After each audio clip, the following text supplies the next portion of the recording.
Kita mulai ya. Coba diperhatikan, saya contohkan biar benar bacaannya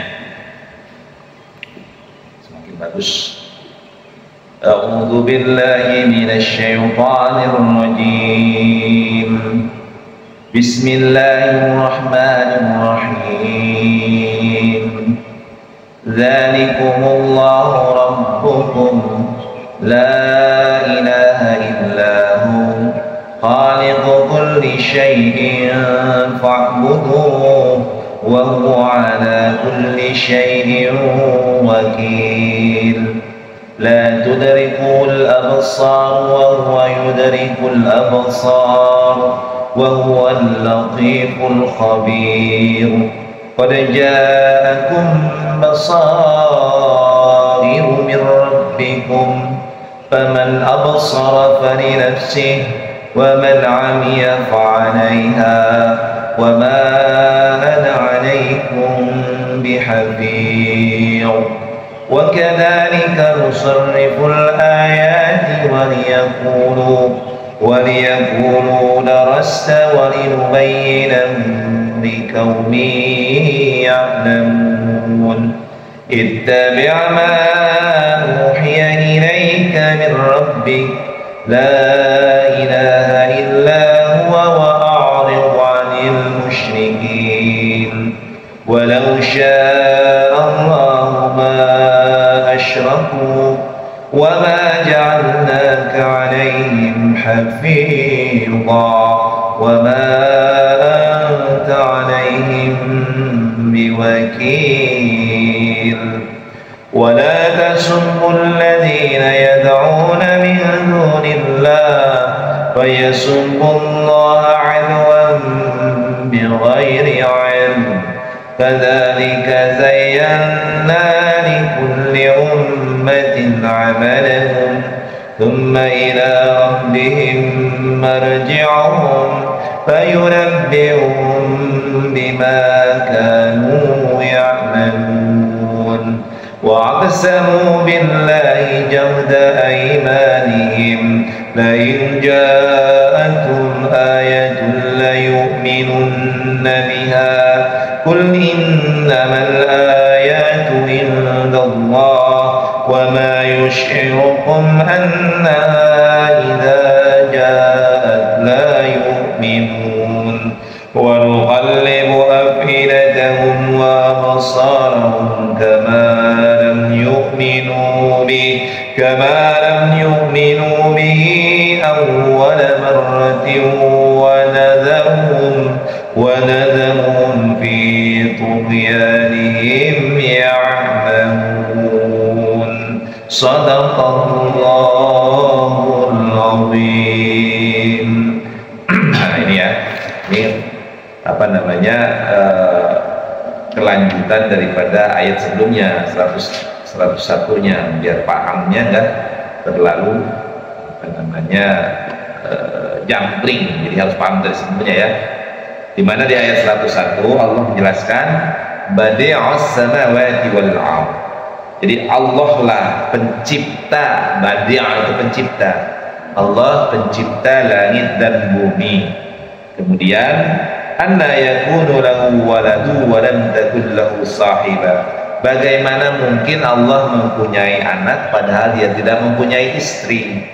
Wa khalaqa kulla syai', Allah menciptakan segala sesuatu, wa huwa bi kulli syai'in 'alim, dan Allah dia maha mengetahui segala sesuatu. Nah, baru masuk ke ayat 102-nya. Dzalikumullahu rabbukum, itulah Allah Tuhan kamu. Jadi kalau ditanya tuh siapa Allah? Allah itu Tuhan saya. Allah itu yang menciptakan langit dan bumi. Allah tidak mungkin memiliki anak karena dia tidak memiliki istri. Itu kalimatnya. Allah itu menciptakan segala sesuatu, dan Allah itu maha mengetahui segala sesuatu itu. Nah itu, jadi kalau pada ditanya siapa Allah? Allah itu siapa? Allah itu Tuhan saya. Ya. Allah itu Tuhan saya. Siapa dia? Masya Allah, barakallah. Mana bang? Ayo, luar biasa. Ya, Allah itu Tuhan saya, Tuhan yang menciptakan langit dan bumi, Tuhan yang tidak beranak, tidak beristri, Tuhan yang menciptakan segala sesuatu dalam hidup dan kehidupan ini, dan Dia adalah Tuhan yang mengetahui segala sesuatu itu. Begitu tuh kalau ditanya. Sambung lagi, la ilaha illahu, tiada Tuhan selain Allah. Khaliqu kulli syai'in fa'budu, Dia pencipta segala sesuatu. Jadi dia kembali lagi, Khaliq. Khaliq itu artinya pencipta segala sesuatu. Fa'budu, maka tugas kita harus menyembahnya atau beribadah kepadanya. Wa huwa ala kulli syai'in wakil, dan Allah adalah pemelihara segala sesuatu. Jadi sudah menciptakan, memelihara gitu. Itulah Allah. Jadi kalau ditanya Allah begitu ya. Kemudian disambung lagi tuh tentang hakikatnya Allah. La tudrikuhul absar wa huwa yudrikul absar. Allah tidak dapat dicapai oleh penglihatan mata kita, tetapi Dia atau Allah dapat melihat segala penglihatan itu. Kemudian wa huwal latiful khabir, dan Dia maha halus serta maha teliti dalam segala hal. Jadi Allah itu tidak akan sampai oleh mata kepala kita sendiri di dunia ini, tapi tujuan kita, salah satu tujuan yang paling esensi dalam hidup kita sebenarnya adalah nanti di akhirat kita bisa memandang wajah Allah, bisa bertemu langsung dengan Allah. Kalau sekarang mungkin kita nggak bisa, jangankan kita melihat Allah, melihat matahari aja kita nggak mampu. Ketika ditanya matahari itu bentuknya kayak gimana, coba pelototin tengah hari, matahari kuat nggak ke mata? Nggak kuat, karena kita terbatas, lemah untuk melihat sesuatu, apalagi melihat Allah. Karenanya melihat Allah itu, kalau kita mampu melihat Allah, itu hal sesuatu yang paling tertinggi derajat tujuan hidup manusia. Jadi surga kalah dibandingkan dengan bisa memandang Allah atau bisa bertemu dengan Allah. Karena kalau kita bisa bertemu dengan Allah, maka secara otomatis nikmat apapun diberikan. Kayak begini, contoh logika sederhana. Padahal di dunia ada Presiden Pak Jokowi, ya kan? Maka kalau kita sudah dekat dengan Pak Jokowi, kan gampang segala hal juga, ya, benar nggak? Atau padahal bertemu dengan orang terkaya, ya, bisa bertemu dengan orang yang terkaya dan akrab dengan orang yang terkaya, disambut dengan sambutan yang luar biasa, maka itu tujuan. Karena kalau orang kaya itu sudah menyambut kita dengan marhaban, silakan dijamu dengan jamuan yang hebat, maka apapun diberikan. Jadi sebenarnya tujuan utamanya itu bukan surga. Jadi surga itu efeknya sebenarnya, tapi tujuan pertama adalah manusia itu bisa nanti bertemu dengan Allah Subhanahu wa Ta'ala. Makanya inna lillahi wa inna ilaihi raji'un. Kita ini dari Allah dan kita akan kembali kepada Allah. Artinya kalau kita dari Allah, artinya kita harus bertemu dengan pemilik kita, gitu. Nah itu tujuan kita. Jangan jadi innalillahi tapi kemudian kita lillahinya berubah, kita kembali dimasukkan ke neraka. Itu rugian yang besar. Jadi surga itu kan hanya efek positif dari salah satu dampak yang kita dapatkan. Karena surga itu kan digambarkan bertingkat-tingkat, ya. Ada yang namanya a'raf, surganya ditinggikan, macam-macam tingkatan surga dengan 7 tingkatan surga. Tapi mungkin surga itu banyak. Al-jannah, surga itu kan digambarkan dengan al-jannah. Jannah itu kan taman. Kalau di dalam bahasa Arab itu taman-taman. Jannah itu kebun-kebun yang digambarkan oleh manusia. Tapi Allah alam seperti apa? Karena dalam suatu hadis dikatakan bahwa surga itu tidak seperti penglihatan kita sekarang. Jadi tidak tampak oleh sesuatu yang tidak terduga oleh pikiran kita. Saking indahnya gitu. Cuman untuk menggambarkan kenikmatan biasanya disesuaikan dengan daya tangkapnya. Jadi kalau gini, padahal punya anak kecil, nah makanan yang paling enak apa? Maka dalam pikiran anak itu berdasarkan experience-nya, pengalamannya, pasti coklat, es krim, ya kan? Nah paling seneng kamu main di mana? Main di tempat time zone, kan begitu kan? Karena itulah gambaran kenikmatan bagi anak-anak. Nah, Allah memberikan gambaran kepada kita kenikmatan itu berdasarkan batas apa yang kita rasakan. Seperti misalnya di Saudi Arabia, maka di Jazirah Arab, maka digambarkan pada masanya itu kenikmatan itu seperti itu. Tapi nanti kalau misalnya di gurun pasir atau di salju daerah-daerah yang dingin, maka gambaran surga itu berbeda. Dengan taman surga itu berbeda. Dan kita tinggal di Asia, di tropis, di alam yang suhunya seperti Indonesia ini, maka menggambarkan jannat itu beda juga, gitu. Akan berbeda, gitu. Dan buahnya juga akan beda. Kalau di sono kalau buahnya kurma, anggur, gitu kan. Kalau di kita apa coba? Kan banyak yang berbeda dengan Saudi. Nah itu, gambaran surga itu diberikan berdasarkan pemahaman manusia. Tapi surga yang sesungguhnya itu akan lebih dari apa yang dirasakan oleh manusia. Gitu ya. Jadi Allah itu tidak akan mampu kita melihat Allah, tetapi Allah dia melihat segala hal yang ada dalam kehidupan ini. Dan dia maha lembut, maha halus, serta maha teliti. Jadi Allah itu teliti, khabir. Namanya teliti itu tidak ada sesuatu pun yang meleset. Ya, kalau pada lam itu teliti, pasti urutan pelan-pelan, detil banget. Nah itu teliti. Beda dengan latiful alim. Ya, misalnya al-alim, alinatu melihat, atau basir hanya melihat dengan mata. Tapi kalau teliti sudah analitis dan juga melakukan perhitungan. Kemudian qad ja'akum basairu mir rabbikum. Sungguh bukti-bukti yang nyata telah datang dari Tuhanmu. Jadi al-basair, basair itu bukti-bukti bahwa aku ini Allah loh, gitu maksudnya. Ini aku loh yang pemilik alam semesta ini loh. Aku yang menciptakan alam semesta ini loh. Telah ada. Jadi telah ada atau telah datang dari Allah bukti-bukti yang nyata. Paman absara fali nafsi. Maka kata Allah Subhanahu wa taala, barang siapa melihat kebenaran itu, maka manfaatnya bagi dirinya sendiri. Jadi barang siapa mengetahui kebenaran dan mengerjakan kebajikan serta memperoleh petunjuk, maka dia telah mencapai puncak kebahagiaan. Jadi kalimatnya begini. Jadi barang siapa yang melihat kebenaran itu, artinya bukan hanya sekedar melihat, berada dalam kebenaran itu, mengamalkan kebenaran itu, maka akan memunculkan kebahagiaan yang disebut dengan manfaat bagi dirinya sendiri. Jadi paman absara fali nafsi. Jadi kayaknya begini misalnya, dalam agama itu kan berbagai macam aturan ditetapkan, ya, agar kau hidup tenang, maka hindari sikap julid, sikap iri, dengki, misalnya begitu. Atau yang simpel saja dalam agama dilarang untuk ghibah misalnya, atau melakukan mencaci maki dilarang misalnya, umpama begitu dalam agama. Maka kalau kita melakukan itu, kemudian kita melakukan dengan sungguh-sungguh karena Allah Ta'ala, akan terwujud kebahagiaan, itu maksudnya.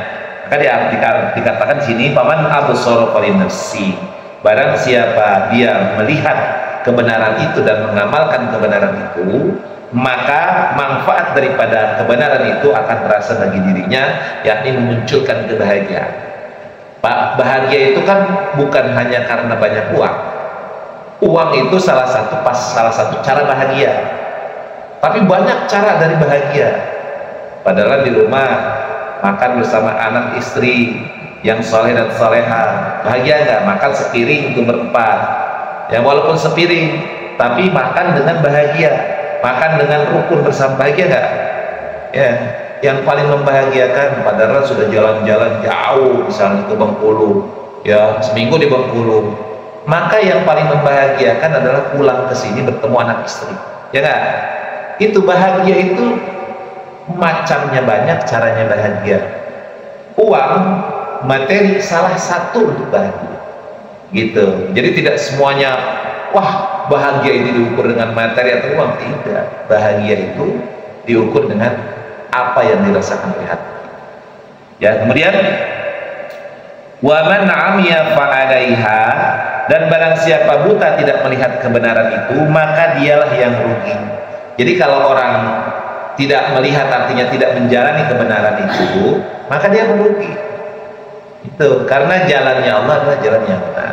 Kemudian dilanjutkan, wa ma ana alaikum bihafidz, dan aku, yakni Nabi Muhammad SAW, bukanlah penjagamu.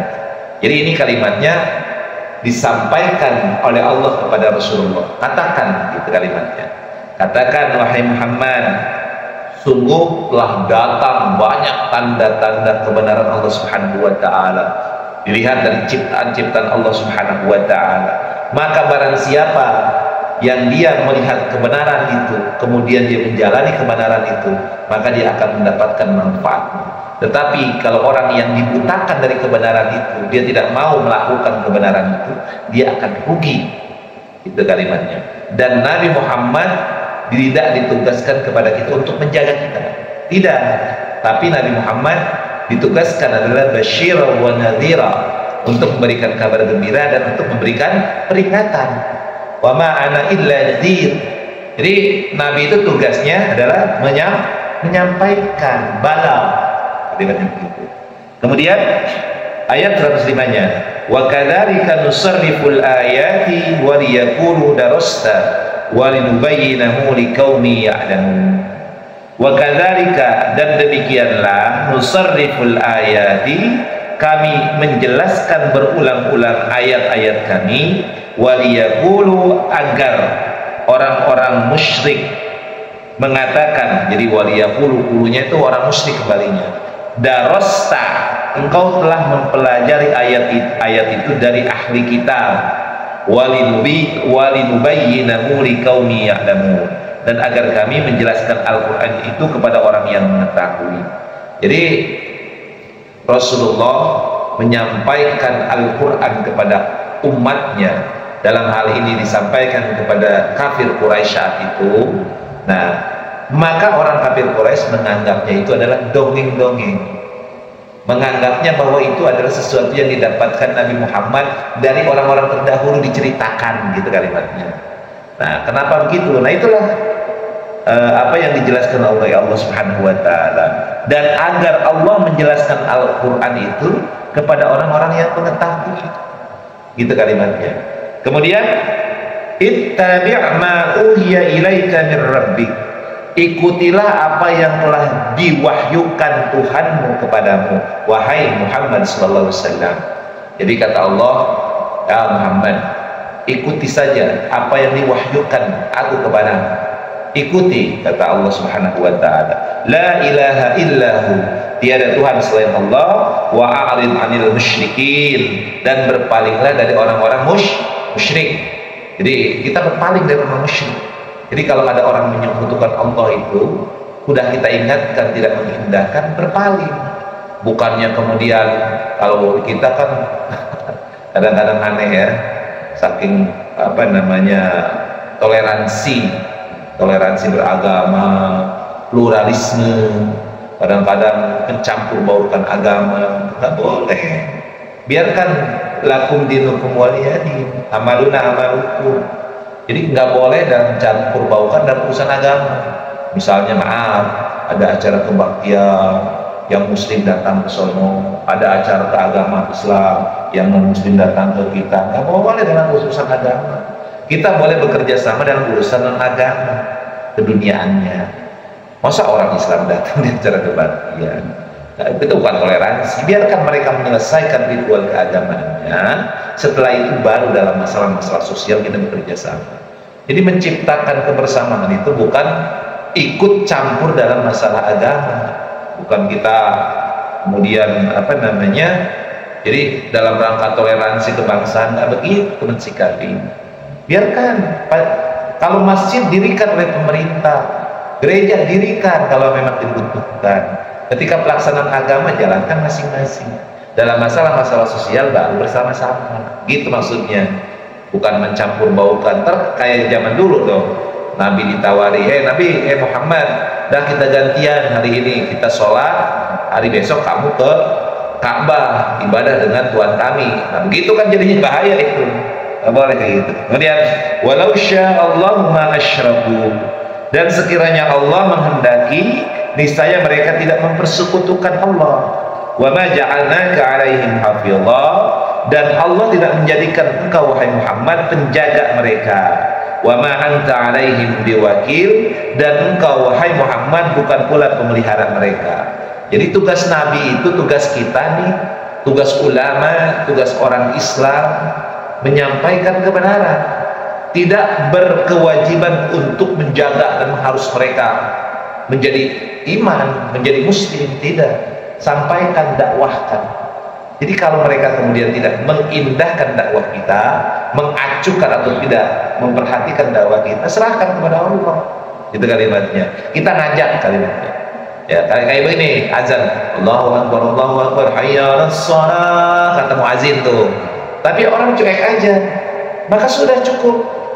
Tugas kita hanya menyampaikan, hidayah milik Allah. Sehingga ketika ada azan, ada orang yang buru-buru ke masjid, ada yang cuek-cuek aja. Nah itu kalimatnya. Tapi kewajiban kita menyampaikan. Kemudian, wala tasubul ladina yad'una min dunillah, dan janganlah kamu memaki sesembahan yang mereka sembah selain Allah. Apa yang terjadi? Fayasubbullaha adwan bil ghairi ilmi, bighairi ilmin, karena mereka nanti akan memaki Allah dengan melampaui batas tanpa dasar pengetahuan. Jadi kalimatnya, jangan pula kita memaki sesembahan mereka, biarkan mereka nyembah, tapi kita ingatkan itu sembahan kamu batil, yang harus kamu sembah itu Allah. Ketika mereka tidak mengindahkan, ya udah biarkan aja, jangan kita hina gitu, jangan kita maki-maki sesembahan mereka, karena kalau kita lakukan itu, mereka akan memaki Allah dengan melampaui batas, dengan tanpa dasar pengetahuan. Kemudian, kadzalika zayyana likulli ummatin amalahu, demikianlah kami jadikan setiap umat menganggap baik pekerjaan mereka. Tsumma ila rabbihim marji'uhum, kemudian kepada Tuhan tempat kembali mereka. Fayunabbi'uhum bima kanu ya'malun, kemudian akan ditampakkan atau diberitahukan kepada mereka tentang apa yang mereka kerjakan. Jadi kata Allah Subhanahu wa taala, nggak boleh kita memaki-maki sembahan orang agama lain. Silakan mereka menyembah sesuai dengan keyakinan mereka. Nah, itulah Allah menjadikan setiap orang itu, setiap agama itu menganggap indah perbuatan-perbuatan ibadahnya. Jadi saya benar loh ini, saya nyembah ini loh, maka menganggap benar. Jadikan indah itu dengan perbuatan-perbuatan, dengan amal-amal yang mereka katakan sebagai ibadah kepada Tuhan-Tuhan mereka. Ya. Kemudian, tapi nanti semua akan dikembalikan kepada Allah. Tidak ada yang dikembalikan kepada setan, semua akan dikembalikan kepada Allah, dan Allah akan menampakkan segala hal apa yang dikerjakan selama hidup di dunia ini. Kemudian wa aqsamu billahi jahda aimanihim, dan mereka bersumpah dengan nama Allah dengan segala kesungguhannya. Apa sumpahnya? La in ja'atum ayatul la yu'minunna biha, bahwa jika datang suatu mukjizat kepada mereka, pastilah mereka akan beriman kepadanya. Jadi kalimatnya begini tuh, orang-orang kafir tuh, kalau datang mukjizat nih, kalau ada, kadang-kadang Rasulullah ditantang untuk mengeluarkan mukjizat itu. Apa mukjizatnya? Dalam ayat yang lain, kenapa sih Muhammad itu, Nabi itu tidak bukan dari orang yang kaya, yang mampu mendatangkan harta kekayaan yang banyak? Kenapa Nabi itu bukan malaikat? Gitu kalimatnya. Kalau mereka mampu menampakkan mukjizat Muhammad, kita akan beriman. Tapi setelah Nabi Muhammad menampakkan atau memberikan mukjizat itu di hadapan mereka, tetap aja mereka nggak beriman. Sebagaimana Nabi Musa dulu. Nabi Musa dengan mukjizat tongkatnya yang mampu memakan sihir-sihir ular mereka, tapi tetap aja tidak beriman. Karena memang Allah menghendaki mereka untuk tidak beriman. Kemudian, qul innamal ayatu indallah, katakanlah mukjizat itu hanya ada pada sisi Allah. Wa ma yush'irukum annaha idza ja'at la yu'minun, dan tahukah kamu bahwa apabila mukjizat atau ayat-ayat datang, mereka tidak akan beriman. Nah, itu orang kafir begitu tuh, nantangin datang mukjizat, tapi ketika Allah memberikan mukjizat di hadapan mereka, tetap aja nggak beriman. Karena hidayah nggak dapat di dalam hati mereka. Kemudian terakhir ayatnya 10, wa nuqallibu afidatahum wa absarahum, dan begitu pula kami memalingkan hati dan penglihatan mereka, kama lam yu'minu bihi awwala marrah, seperti pertama kali mereka tidak beriman kepadanya, kepada Al-Qur'an. Wa nadharuhum fi tughyanihim ya'mamun, dan kami biarkan mereka bingung dalam kesesatan. Jadi Al-Qur'an adalah mukjizat, Al-Qur'an adalah kalamullah, wahyu dari Allah Subhanahu wa taala. Al-Quran adalah pegangan hidup. Ketika disampaikan kepada orang kafir, maka mereka tidak beriman, walaupun Al-Quran itu adalah sesuatu mendatangkan mukjizat yang luar biasa. Kenapa? Karena tadi Allah Subhanahu wa taala sudah memalingkan hati dan penglihatan mereka. Jadi kalimatnya begini, Pak Darlan, kalau orang udah benci sama kita, nggak suka sama kita ngomong bener aja salah. Itu kalimatnya. Lu ngomong apa aja salah. Nah, itu namanya Allah sudah menutup hati dan penglihatan kita. Kita misalnya menolong mereka saja, di depan mata mereka tetap aja nggak terima kasih. Kenapa? Karena sudah benci, sudah nggak suka. Nah, itu artinya Allah sudah menutup hati dan penglihatan mereka. Nah, itulah yang terjadi pada kafir Quraisy dulu. Dia melihat Nabi Muhammad adalah seorang nabi dari semenjak kecil digelari Al-Amin.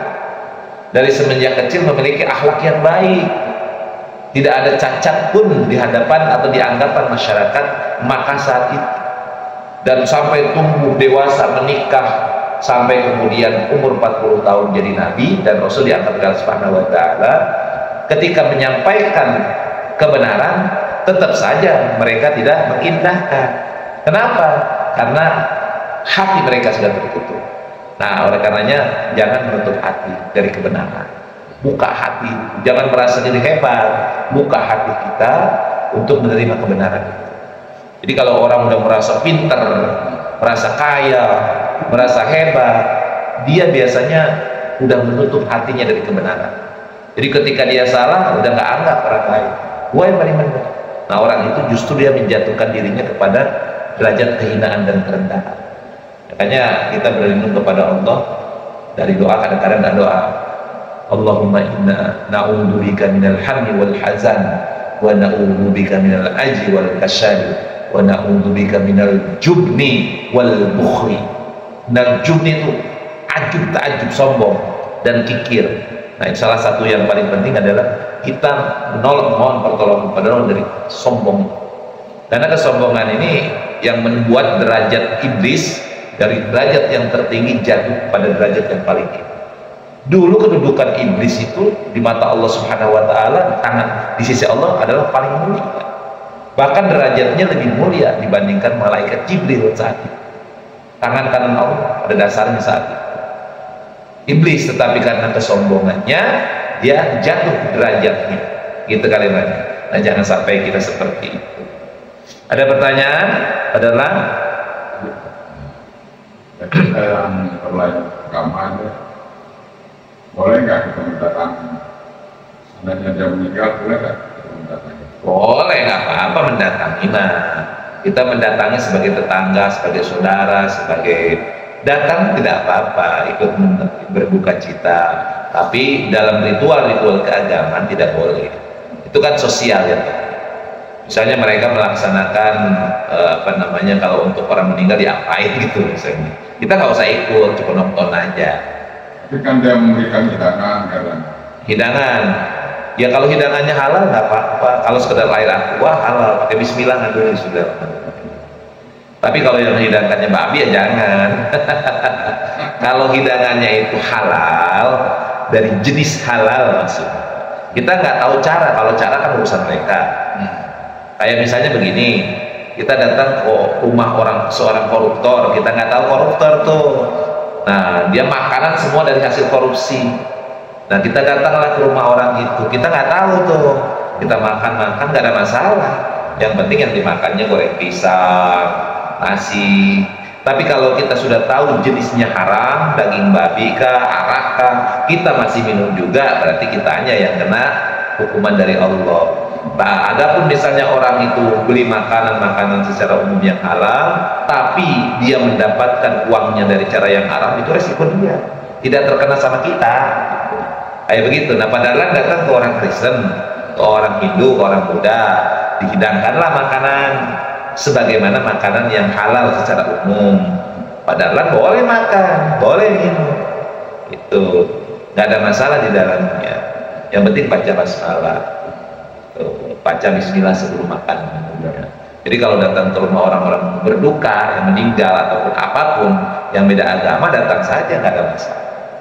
Walaupun dia agamanya beda, datangin. Ada hajatan, datangin, selamat ucapkan. Ada lahiran, ucapkan selamat. Tetap harus, tapi dalam hal-hal ibadah, prosesi ritual ibadah, misalnya mereka beribadah di gereja, di pura, di wihara, jangan diikuti, jangan ikut campur gitu. Tapi dalam selain itu masalah yang sosial, kita boleh bekerja sama. Rasulullah juga kan bekerja sama di Madinah, makanya ada piagam Madinah yang salah satunya agama apapun itu diberikan keamanan. Mau dia agama Yahudi, Nasrani, di Madinah diberikan hak yang sama dengan warga muslim lain. Artinya dalam masalah sosial ya, tapi dalam masalah ibadah-ibadah tertentu ya silakan aja dilakukan. Itu kalimat. Tidak boleh dicampur adukkan kita. Jadi yang namanya ya itu karena kebablasan negara kita ini, memahami pluralisme, memahami kebinekaan, memahami toleransi. Toleransi itu bukan ikut campur dalam masalah ritualnya. Toleransi itu menghormati. Misalnya maaf begini, toleransi gitu kan. Padahal punya teman orang Kristen, misal dia kan biasa melakukan kebaktian ke gereja, maka toleransi itu kita berikan waktu kesempatan untuk mereka melaksanakan ibadah. Atau misalnya kita orang Muslim bekerja kepada orang non Muslim, nah orang non Muslim itu memberikan waktu orang Islam untuk Jumatan, tapi bukan artinya mereka ikut Jumatan gitu. Jadi memberikan kebebasan, kesempatan kepada orang yang berbeda agama untuk melaksanakan. Dan tidak boleh kita ikut campur dalam, ya. Bagaimana kalau seandainya misalnya saya jadi tukang parkir di gereja, boleh nggak? Ya boleh, kan tukang parkir. Kecuali kalau padalan di gereja jadi pendetanya atau padalan ikut duduk bersama jamaat yang lain, ikut nyanyi-nyanyi, ikut apa-apa, itu nggak boleh. Misalnya saya Muslim, ya, wah saya mau ke gereja ikut kebaktian, boleh nggak? Nah itu namanya mempermainkan agama, nggak boleh. Walaupun sebenarnya saya kan Islam, saya cuma nyanyi-nyanyi aja. Misalnya anak orang kan nakal tuh, orang Yahudi itu kan bertanyanya detail gitu. Boleh nggak saya ikut ke gereja? Saya Islam nih, saya disuruh nyanyi-nyanyian, ikut juga acara himne apa gitu jenis-jenisnya, ada juga ceramah dari pendeta. Boleh nggak kita?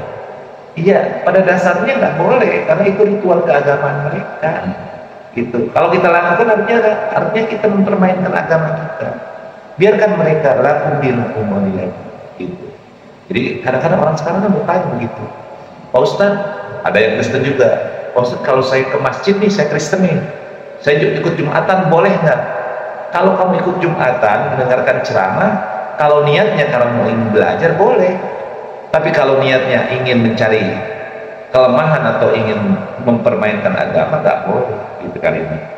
Kadang-kadang ada juga orang-orang Kristen yang maaf mendengarkan ceramah, kita welcome-kan, tapi waktunya sholat gimana? Boleh nggak misalnya orang non Muslim ikut sholat berjamaah sama kita? Boleh nggak? Boleh nggak? Boleh nggak? Boleh. Ya silakan aja. Kan misalnya orang sholat ini kan nggak tahu agamanya apa, kita kan tidak selamanya orang harapan baru. Tiba-tiba maaf, ada orang yang lain, agama lain masuklah ke dalam masjid itu, ke dalam saf kita. Boleh nggak sholat? Boleh, nggak ada masalah.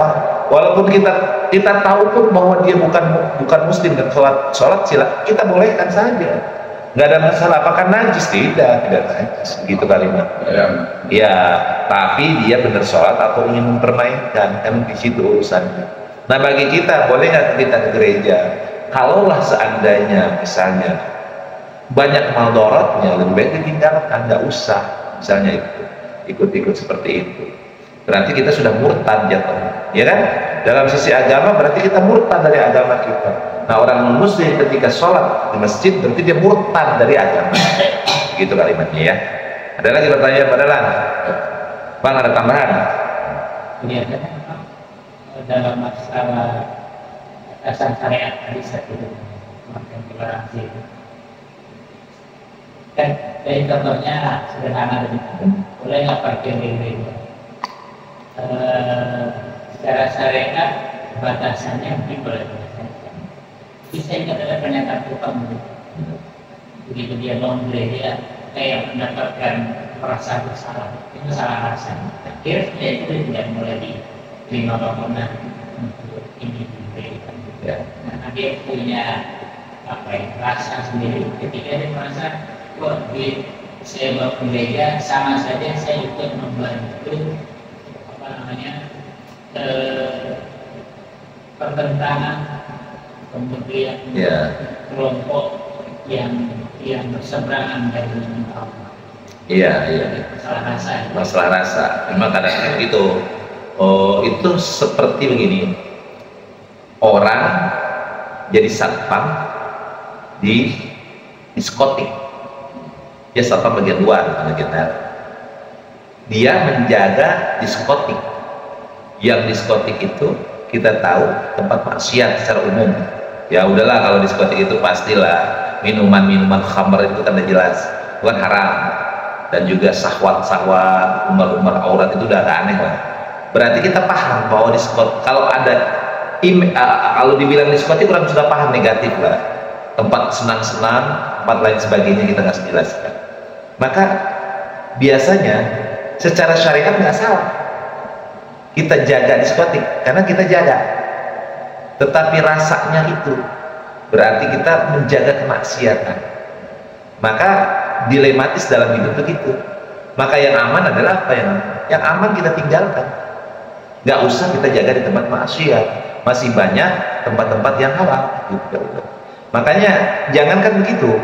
Tentang masalah kalau seandainya kita di negeri kita dizalimi oleh orang lain, sebagaimana Rasulullah SAW dizalimi oleh penduduk kafir Makkah, Quraisy di Makkah, maka hijrah itu adalah salah satu solusi yang sangat bagus.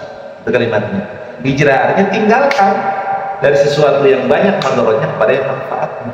Maka ketika kita, misalnya kasus tadi, orang yang membangun gereja, dia sih profesional. Nah, maka kalau dia lebih banyak dampak mandorotnya bagi dirinya, baik jiwanya maupun hal-hal yang muncul keraguan, nggak usah dilakukan. Itu kalimatnya. Jadi pekerjaan apapun kalau di situ banyak madorotnya, banyak hal-hal yang menentang syariat, bahkan mungkin di dalam hati merasa tidak sempurna atau merasa ada sesuatu yang mengganjal, tinggalkan pekerjaan. Jadi tinggalkan sesuatu yang meragukan kepada yang tidak meragukan. Da' ma yuribuka ila ma la yuribuka. Jadi tinggalkanlah sesuatu yang meragukan, beralih kepada sesuatu yang tidak meragukan.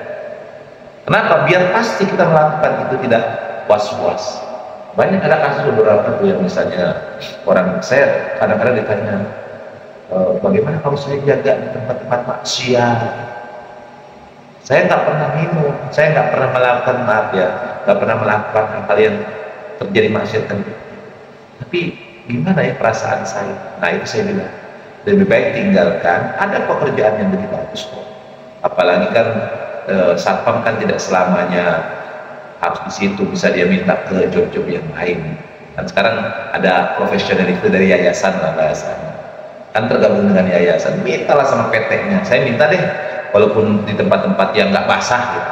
Emang kalau di tempat begitu kan lumayan basah ya. Karena kadang-kadang kan maaf di tempat begitu kita buka pintu aja kan ada yang kasih berapa. Lahannya basah memang. Kalau di tempat masih itu basah. Kayak misalnya untuk bagian-bagian kalau di luar negeri atau di tempat-tempat yang elit itu kan di seperti itu kadang-kadang mobil itu diparkir oleh satpam. Di front office itu penyambut tamu kadang satpam itu kadang-kadang dia dimintai untuk naruh mobil di tempat garasi. Misalnya begitu. Itu tipnya gede. Nah, Kalau itu dianggap sesuatu yang banyak mandorotnya, tinggal. Ya satpamnya masjid lah kayak pada lebih manfaat, ya kan, bisa tadarus, bisa sholat berjamaah, itu lebih dunia akhirat gitu kan, dunia dapat, akhiratnya dapat. Iya. Jaga aja katakan Quran. Oh iya, jaga aja tadarus, udah kita kalah tuh pahalanya dengan padalan. Kalau jaga baca Quran, ngiri kita, itu maksud seperti itu. Baik, nah cukup ya. Shadaqallahul adzim. Alhamdulillahirabbil alamin.